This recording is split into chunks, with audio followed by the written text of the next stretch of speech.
boy named Brown as in his typical sluggish voice. The kind of voice like when you just woken up and your mouth still feels heavy and dull. But he's just pretending. He's totally awake, as always. I nod. How much? I reviewed the numbers in my head, close to 3,500 in cash, plus some money I can get from an ATM. I know it's not a lot, but it should be enough for the time being. Not what the boy named Brown says. From the time being. I give him another nod. I'm guessing this isn't Christmas money from Santa Claus. Yeah, you're right, I replied. Crow smirks and looks around. I imagine you've started by riffling drawers. Am I right? I don't say anything. He knows whose money we're talking about. So there's no need for any long-winded interrogations. He's just giving me a hard time. No matter, Crow says. You really need this money and you're going to get it. Beg, borrow, or steal? It's your father's money. So who cares, right? Get your hands on that much and you should be able to make it. For the time being. But what's the plan after it's all gone? Money isn't like mushroom in a forest. It doesn't just pop on its own. You know, you'll need to eat, a place to sleep. One day, you're going to run out. I'll think about that when the time comes, I say. When the time comes, Crow repeats as if weighing these words in his hands. I nod. Like beginning a job or something?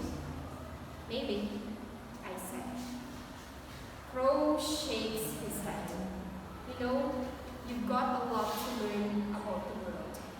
Listen, what kind of job could a 15-year-old kid get in some far-off place he's never been to before? You haven't even finished junior high. How do you think going to hire you? I blush a little.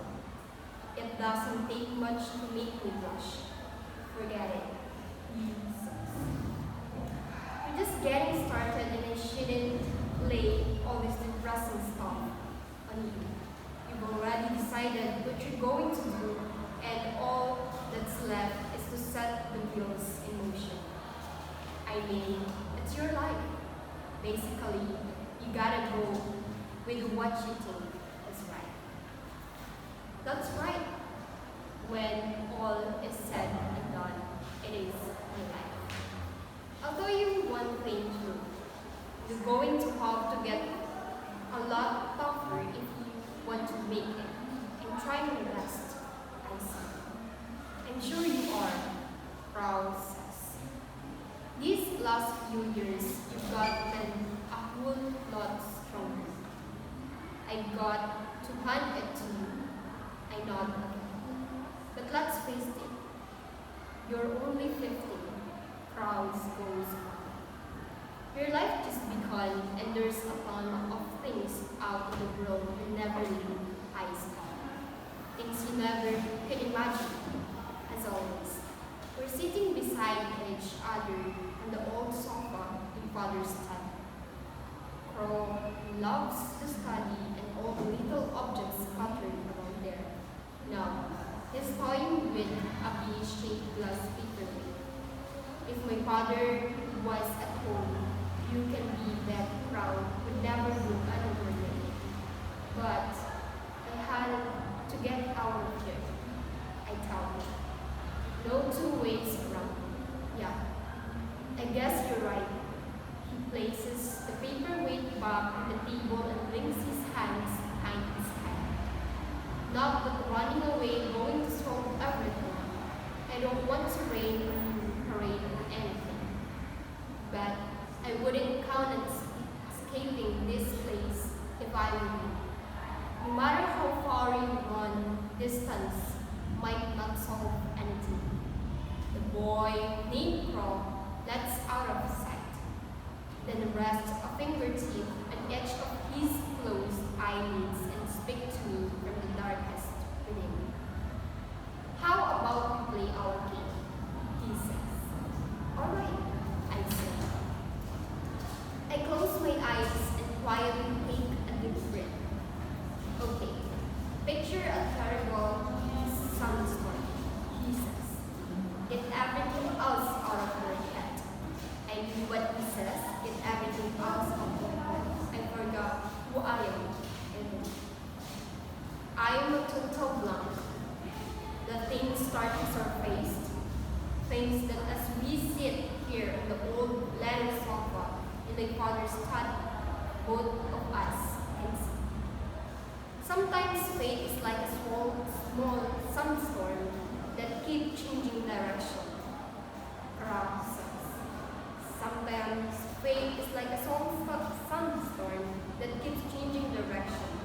You change direction, but the sandstorm chases you. You turn again, but the storm adjusts.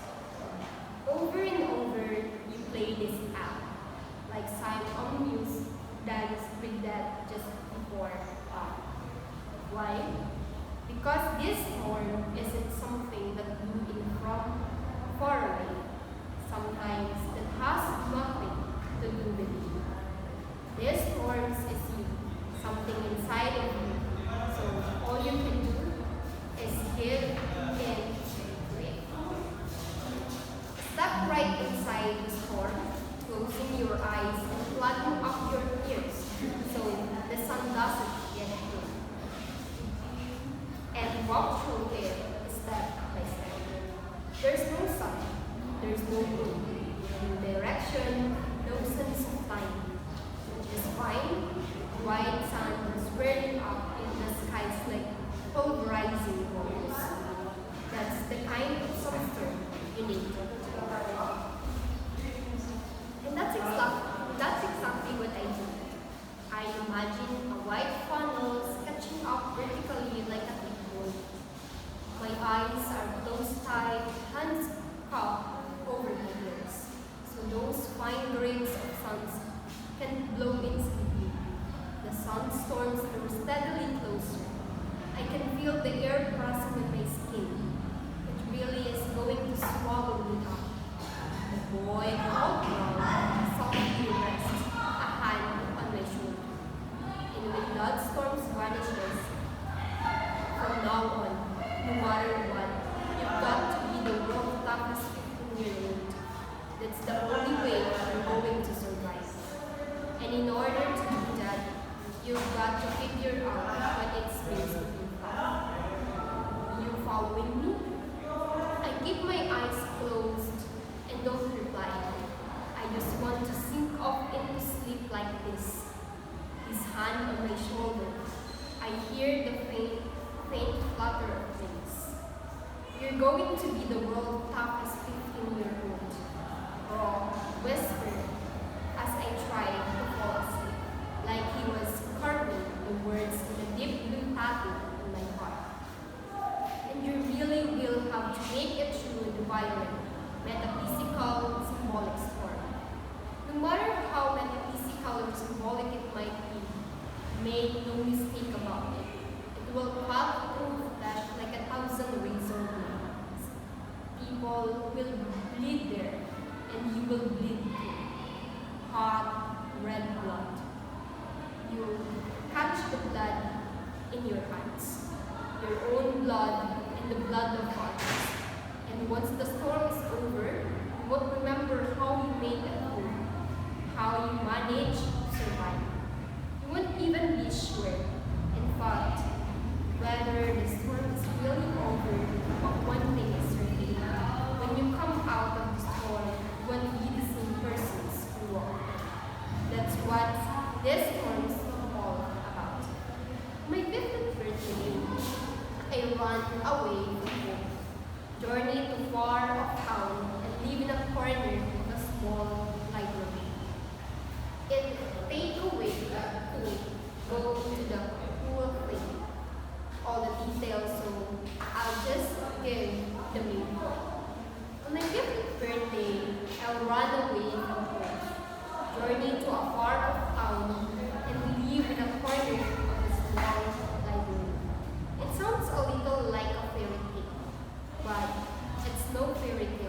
believed. No matter what sort of spin you put